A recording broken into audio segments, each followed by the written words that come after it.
Hey, what is up, guys? I am here to give you my TNA review for August 1st, 2013. This is probably going to be cut into two parts because of that strike still. Um, this was actually a pretty good episode, actually. I thought they had great matches.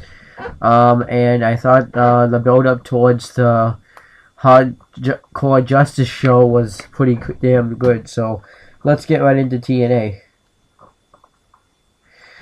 So we have Jerry Borash and Mike Tenay on commentary again. Bad influence backstage, and wondering who because they had this mystery person last Friday wondering who's gonna come to TNA. That's who they were wondering. So they said they're gonna us, and then Taz is backstage, and the security guard says saying that he's not allowed to let Taz in for some odd reason since he's doing his job. And you see what Taz does more later. Then it tells you what's been going on. We get that August 1st warning I was talking to you about. Austin Aries promo. He comes out and he talks about how his match with AJ Styles is going to be a dream match. And he talks about how he congratulated the world champion and how he kind of gives him a warning how he's going to win the Bound for Glory series and beat him for the World Heavyweight Championship. Bobby Roode then comes out and says that he's been on a flunk lately, and he's been forgetting who he was. So he is going to go back to his old roots, back to Bobby Roode when he was the longest reigning World Heavyweight Champion, and the ways he would retain that championship. And Austin Aries says he hopes he meets him in like the Final Four. So then we get Bobby Roode versus Hernandez in a Bound for Glory series match, and during this it shows a shoptna.com ad. Hernandez gets his ass kicked in this match. He does a flying shoulder. Bobby Roode attacks him before the match, throws him into the steps. Hernandez goes for a splash. He misses, and Roode gets him into a crossface, but Hernandez fights out of it. Then Bobby Roode low blows Hernandez while the referee's not looking, tries to roll him off for the win, but he kicks out. And then Bobby Roode goes crazy again, puts a bunch of chairs in the ring, and grabs a beer bottle and hits Hernandez over the head with it, like the way he beat James Storm to win the World Heavyweight Championship, and covers him for the win. So Bobby Roode finally gets 7 points in the Bound for Glory series. The main event Mafia get interviewed, and they said that the guys are just asking what the plans are for the Aces and Eights, and they said they're just going to talk about it later. Kazarian's backstage. They're trying to get over this tweet stuff by having the Superstars tweet, so Kazarian was tweeting. Then it shows Bobby Roode finally get his Bound for Glory series points. Eric Young and ODB are backstage, and they're talking about how just her first ever match back into TNA, because she hasn't wrestled in a while, and Eric Young comes up and he has like this lunchbox, and he's gonna help Joseph Park get his points tonight. Yeah. And then it shows Manic win the X Division Championship, and Chris Sabin and Manic are backstage, and they have mutual respect. Chris Sabin says that we both had to have struggled to get where we are today, and we're both the same. We're both motivated and the same size, same height. TJ Perkins, but I'm going to call him Manic. You see, I don't like, what's the point of him even wearing the mask if he keeps being revealed? He says that, like, suicide's his identity, and that that's a symbol. He finally was able to find success, and they wish each other luck in their match tonight. And then it shows a limousine drive up, and you're going to see who that is later. We get a Bound for Glory ad, the pay-per-view. Then we get Jay Bradley versus Joseph Park with Eric Young, and a Bound for Glory series match. Eric Young's plan to get, because he says that if Joseph Park doesn't bleed, he won't freak out, because he's trying to find out why Joseph Park's acting this way. So he puts a protective headgear on so he won't bleed, and Jay Bradley in this match tries to get it off. This match was okay. He finally does get it off, and he goes to hit the broomstick on him, and then Joseph Park hits the Samoan job for the win, so he has -3 points in the Bound for Glory series. So I definitely don't think Joseph Park's gonna win. he's so far behind Magnus. So yeah, and they show like this video package where they fight to keep wrestling in the Olympics. It shows Hulk Hogan talking about it, Kurt Angle, and others, but mostly they're the main ones.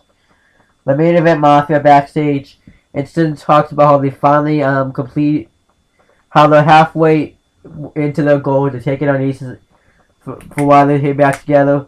How they have accomplished one of the goals, make sure Bullyway's not the world champion anymore, but they still have to take on Aces and Eights. And they talk about how there has to be a sacrifice, and everyone's willing to make that sacrifice for the team. We get Manic versus Chris Sabin. This was a very fast-paced match. I really liked this match. Manic tried to go for head scissors into an armbar. That was awesome. Chris Sabin did a high fly move outside the ring, and Manic did leg drop, springboard leg drop while Sabin's head was in between the ropes, and then he did a drop kick while he was in the ring, and then Chris Sabin tried to go for his finisher, and Manic tried to go for his, and they kept countering it. Sabin finally hits his finisher for the win after hitting the super kick, and he gets the win. Bully Ray comes out after the match and attacks him, and Manic distracts Bully distracts Ray for a little bit, long enough for Sabin to attack him, and Bully Ray leaves, so that was okay.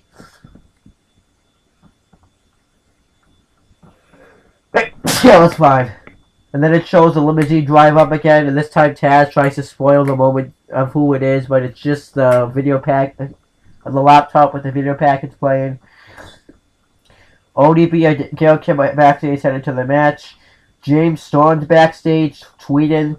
He really is not doing shit. Then it shows who August 1st was in there. We have Bad Influence backstage part 2. Bad because they were because you can vote who the TNA fans were able to vote who you wanted to see them face off. And he voted for Christopher Daniels to face Kazarian. And they are talking about how management's against them and the fans are against them. They want to split up the team, and it's not going to happen in the Bound for Glory series. And Kazarian says Daniels says it's not fair. Daniels is undefeated. Kazarian's 0-3, and then that kind of pisses Kazarian off a little bit. He says, hey, don't be like that with me. I know you're like that with everybody else, but you're not going to be like that with me." And Daniels says that you're not going to take these points from me. You're going to have to take these points from me. And Kazarian says, "Oh, don't worry, I will." So I don't know who's going to win that match. Maybe Daniels. We get Gail Kim versus ODB.